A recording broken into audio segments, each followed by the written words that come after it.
ঐতিহাসিকভাবে মুসলিম অধ্যুষিত কাশ্মীর, কিন্তু দেশ ভাগের সময় কাশ্মীরের রাজা ছিলেন একজন হিন্দু যার নাম হরি সিং। হওয়ার কথা ছিল কাশ্মীরের স্বাধীন অস্তিত্ব, তবে হরি সিংয়ের এক সিদ্ধান্তে বদলে যায় সব।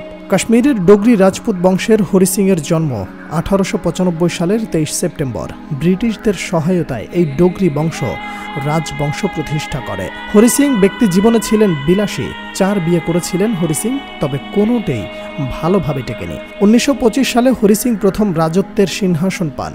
1947 সালে দেশ ভাগের সময়ে হরি সিংই ছিলেন কাশ্মীরের ক্ষমতায়। কাশ্মীর তখন ভারতে যোগ দেবে না পাকিস্তানের সঙ্গে, সেই প্রসঙ্গে নীরব ছিলেন হরি সিং।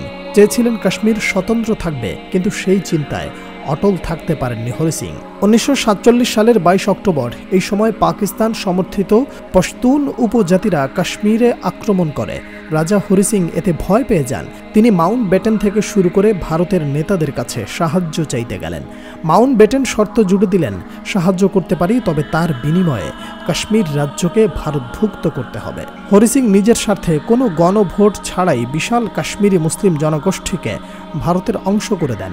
এতে তখন তার স্বার্থে উদ্ধার হলেও অনেকের মতে এই সিদ্ধান্তই হয়ে দাঁড়ায় কাশ্মীরিদের জন্য এক কালো অধ্যায়। কারণ হরি সিং ভারতের কাছে কাশ্মীর তুলে দেওয়ার সিদ্ধান্ত নেয়ার ফলেই এই অঞ্চল এক চিরকালীন লড়াইয়ের বীজ বপন হয়ে যায়, যা আজও এক ক্ষমতার দ্বন্দ্ব, যার ফলে ঝরছে বহু নিরপরাধ মানুষের প্রাণ। তবে মজার ব্যাপার হলো, কাশ্মীরকে ভারতের কাছে দিয়ে নিজেই কাশ্মীরে থাকতে পারেননি আর।